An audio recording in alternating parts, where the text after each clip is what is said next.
Hello, this is Mike, NoStressMike.com.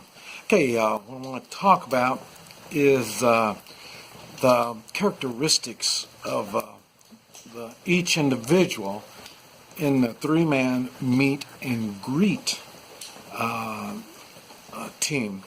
And the reason is it's very important that you have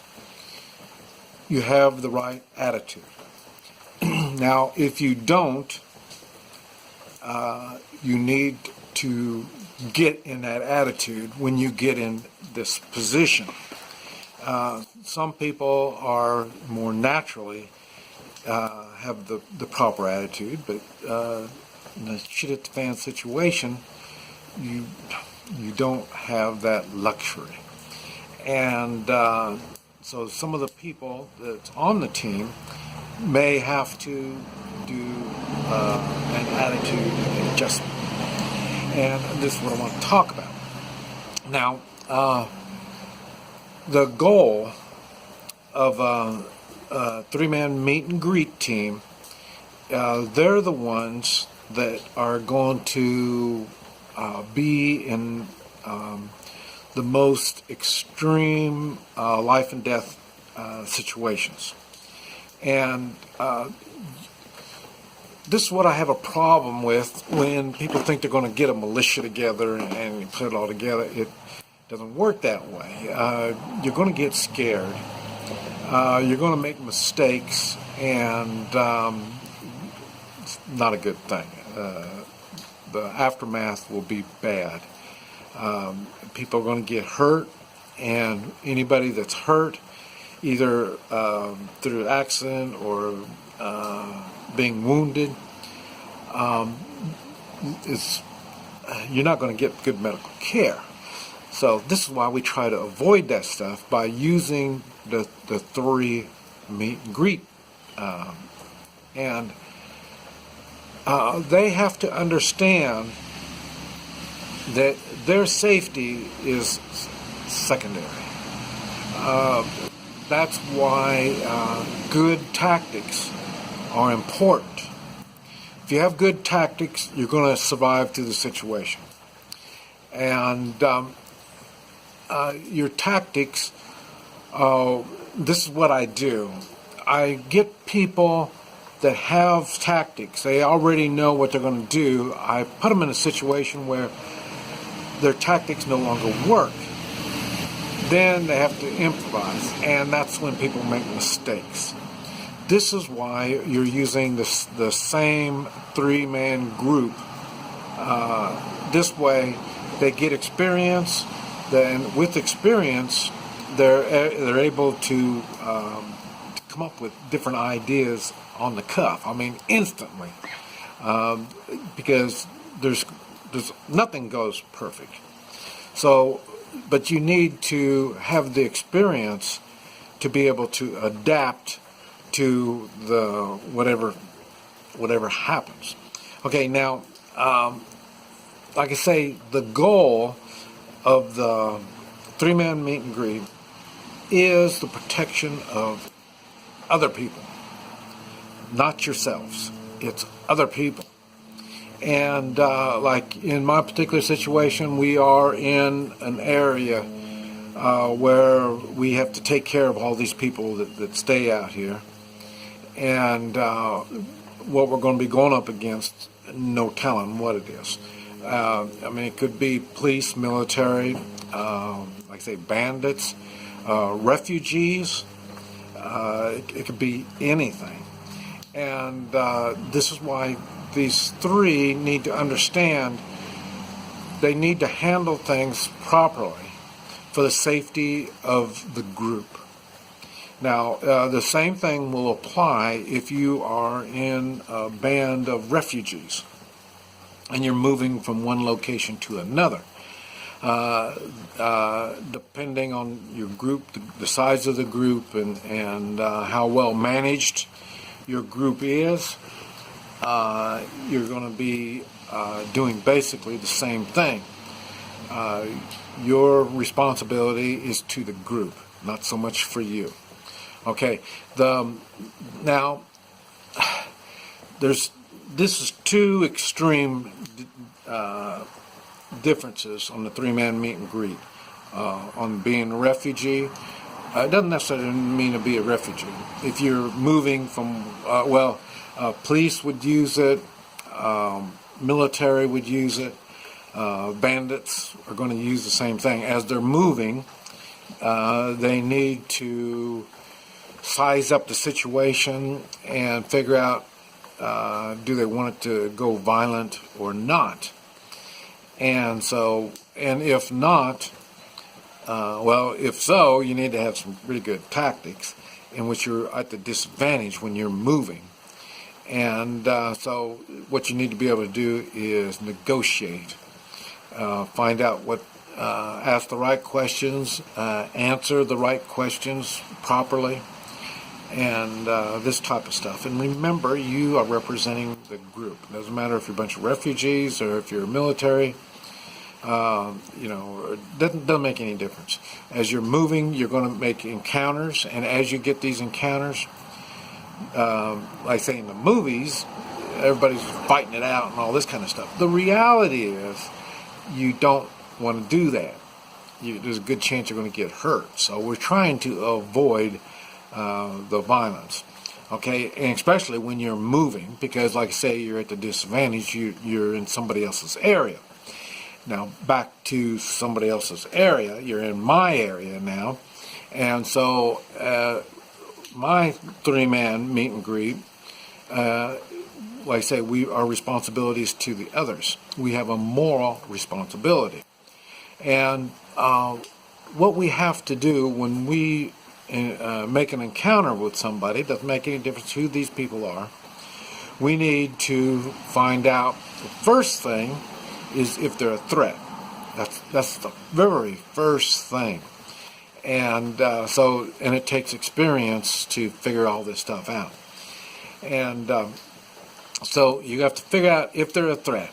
Now, if they are a threat, you need to have the tactics to be able to handle that threat. Now, remember, you are in your area, so you should know the area itself. You should be able to watch your flanks, that these people coming into your area aren't taking care of your flanks, because you lose your flanks, you're going to lose.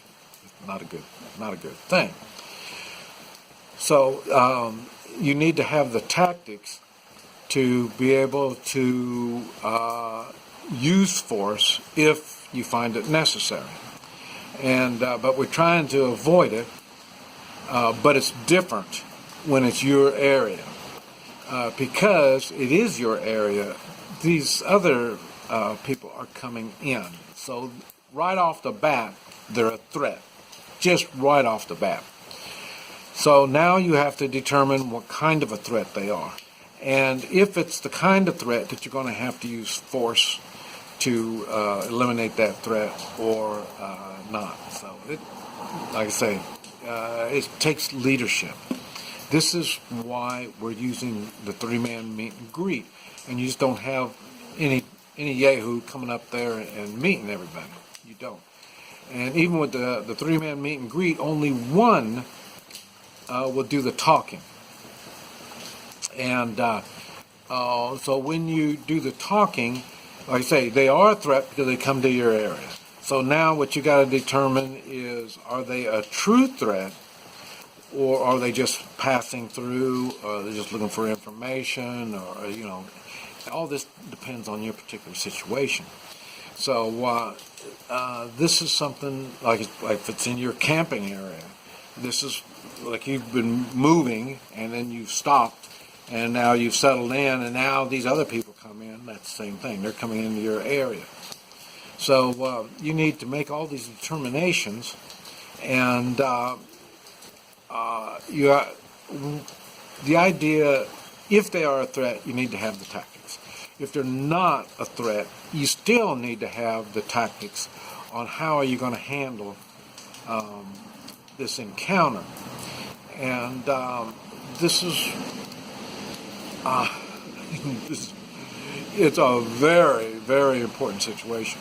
Now, as a three-man meet and greet, The best is you all three of you are wearing the same uniform or whatever. The reason I say whatever is we do have the same uniforms. That's the one thing. But we don't always use the same uniform. Another option that we use is poncho. And the poncho covers up our armament, the different weapons that we have and stuff like that. A lot of times and it just depends on the circumstances and the situation. But if you all are all wearing the same thing, that makes you look more trained, I would say. It's easier to talk to somebody when they all look the same and they're all working together. It's easier to trust them. Now, and so this is what I'm saying, but if we're all wearing the same uniform, we all have the same weapons and all this type of stuff, that's also an intimidation type factor, in which sometimes that is good, and sometimes it's the intimidation may not work. So especially if you're a refugee moving and your three-man meet and greet is all in uniform and body armor and all this kind of stuff, you come into my area, you better have some really good talkers before I'm going to let you come into my area. And and also the best is the one that's doing the talking. I told you the only one that's talking. No sunglasses, no mask over their face, and so you can see the person, see exactly who it is that you're dealing with. One thing that I've learned, masked people, I don't hold them in high regards if they're masked. Now, when you have the three meet and greet and the other two are masked is one thing, but the one I'm talking to, I want to make sure that I can see the person, because this is what you make judgments on. And I want everybody to relax. That's why I want you to see my face. Relax. Nobody wants to get hurt, because I guarantee if you're coming into my area, you're the one that's going to get hurt. So everything is set up to hurt you. So, but like I say, so leave all the intimidation back behind you.